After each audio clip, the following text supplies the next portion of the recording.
Valve just made the most ambitious hardware announcement I've seen in a long time. They announced 3 new pieces of hardware, and it feels a bit like a fever dream. Even though we've had leaks leading up to this in the past year or so, it is still surprising that they announced all of these things all at once. And honestly, each of them are pretty interesting. So we have to dive right in because first, they announced a new Steam controller. This Steam controller is different than the first Steam controller, which was released in 2015, because it has full parity with the Steam Deck. It's really fashioned after what the Steam Deck made capable. So that was the first announcement. The second announcement was a new Steam machine. Once again, they learned a lot from the first time they released Steam machines back in 2015 and from actually releasing the Steam Deck. And the new Steam machine looks a lot more like the Steam Deck than it did those old Steam machines. So I think everyone's going to be pretty excited about that. And then thirdly, they announced a new VR headset called the Steam Frame. Now this looks like it's going to be a super high quality VR headset that uses new tech like foveated streaming, and it has a new translation layer just like Proton, but this time it's made for ARM devices, not for Linux operating system. Now, on all of this hardware, there is no price or exact release date yet. We're going to find out about that early next year. But all of this hardware is crazy. They have a brand new ecosystem between the Steam Deck, the Steam controller, the Steam machine, and the Steam Frame. This just seems like the most ambitious hardware strategy that I've seen from any of the big companies, including Nintendo, Microsoft, Sony. Do you feel the same way about that? Is that just me? Am I just, someone that is really excited about Valve hardware, Steam hardware? Or do you feel the same way that this is a really ambitious launch coming from Valve here? Now, let's dive into each of these. First is the Steam controller. Like I said, this is the first Steam controller since 2015, but it's nothing like that Steam controller from 2015. This has full parity with the Steam Deck. That means that it has full traditional controls. So it has dual analog sticks, it has 4 face buttons, and it has 4 shoulders. If you guys remember the old Steam controller, it did not have dual analog sticks. I don't believe it had a D-pad. So it was missing some key functionality. Now, these traditional controls also do have Hall effect sticks, so that's great. That's going to mean good things for the longevity of this controller. But aside from traditional controls, it also has everything from the Steam Deck and a little bit more. So it has the Steam button and the quick access button. So that's going to give you quick access, of course, to all of your Steam menu stuff and all of the things that you can use to control the performance of your game inside of Steam. Now, there's also the 2 trackpads. So even though you have both analog sticks and a D-pad and 4 buttons, you don't lose any trackpads. You still get both trackpads just like the Steam Deck. I personally pretty much stick to 1 trackpad, if that, but I know that there are a lot of people that use dual trackpad configurations, and they're going to be super excited about this.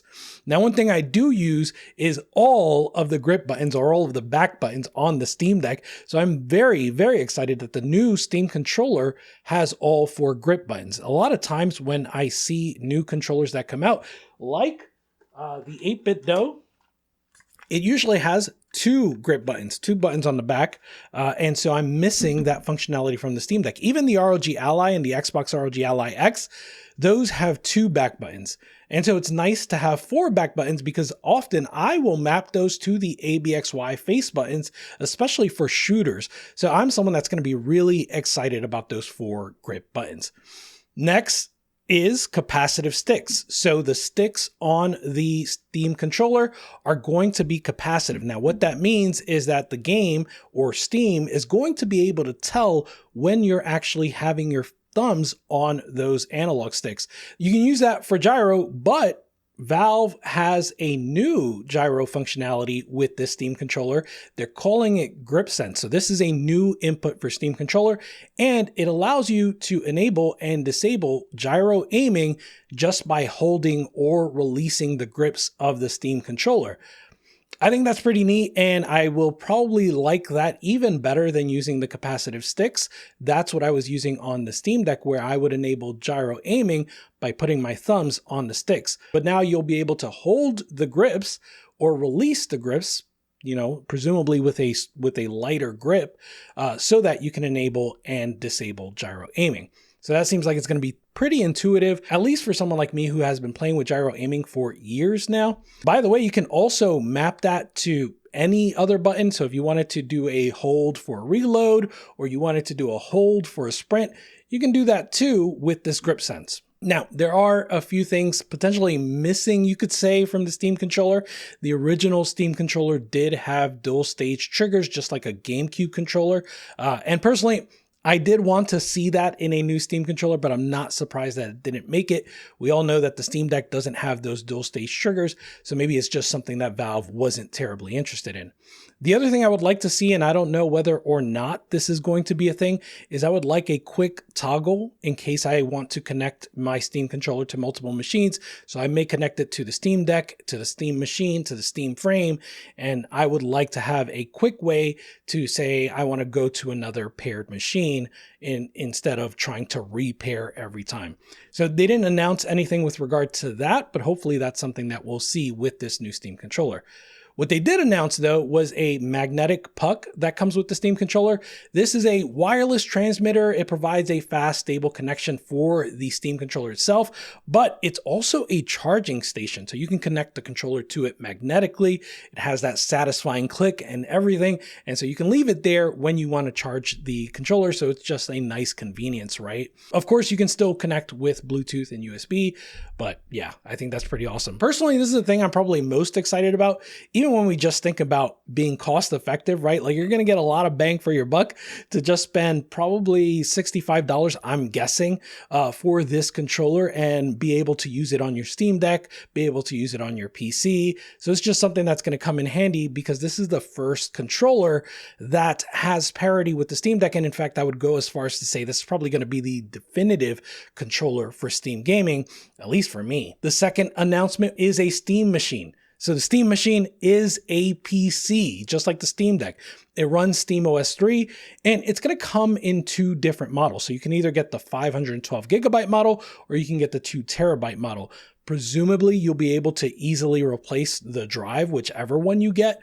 And also, you can plug in the SD card, loading games from your SD card. It is not micro SD Express. This is just a regular SD card, but it's compatible with the Steam Deck. So you can take your SD card from your Steam Deck and load it into the Steam machine, and it's just going to work. So that's pretty awesome. There's also this LED strip, and that LED strip, I watched a Digital Foundry video about this. And so that LED strip can be, for example, to show when a game is downloading or when it's done downloading. The entire thing is something that Valve can control, but presumably we can customize as well. Speaking of customization, the faceplates of these Steam machines are removable and customizable. So apparently to Digital Foundry, they showed off a wood grain faceplate, which looks gorgeous. That's probably the faceplate I would want to use. But they also showed off a faceplate that was e-ink and displaying certain statistics of the machine on the e-ink display. Digital Foundry did say they don't think that Valve is going to sell this faceplate, but I would buy it in an absolute hot second. Now, of course, the CAD files for the faceplates are going to be available. So we're probably going to see a ton of creators on Etsy and otherwise making custom faceplates. So there's going to be an entire industry dedicated to just this. Now, like I said, this is a PC. So they're introducing Steam Machine Verified, which is a lot like Deck Verified. It's pretty much the same system, but now for Steam machines. I think that's incredible, although I have said before, I have my gripes with the verified system. I imagine that I'm not going to love the verified system on Steam machines, but I do think it's helpful to be able to convey to, let's say, normies, right? People that are more interested or more used to console gaming. It's going to be helpful to convey to them that a game is playable on this machine or it's not playable on this machine. So hopefully the Steam Machine Verified system helps communicate that information to a lot of people that aren't necessarily well-versed in PC gaming, because I do think that's what Valve is aiming for here, right? If you have a PC, you're probably happy with your PC and this is not something you're thinking about. Probably. Let me know in the comments if I'm wrong. But if you don't have a PC and the Steam Deck wasn't for you, this is going to be the next entry point for you to get into PC gaming. because at the end of the day, I think that's what Valve wants to do, is get more and more people into PC gaming. Now, of course, the Steam machine is made for the Steam controller. Steam controller is going to work perfectly on the Steam machine, but also you can stream from your Steam machine to any device with Steam on it, right? You can stream to a Steam Deck or to the Steam Frame, which we'll get to in a minute, or to any Steam linked device, just like your phone. Now, when it comes to power, Valve claims that the GPU in the Steam machine is capable of 4K 60 with FSR.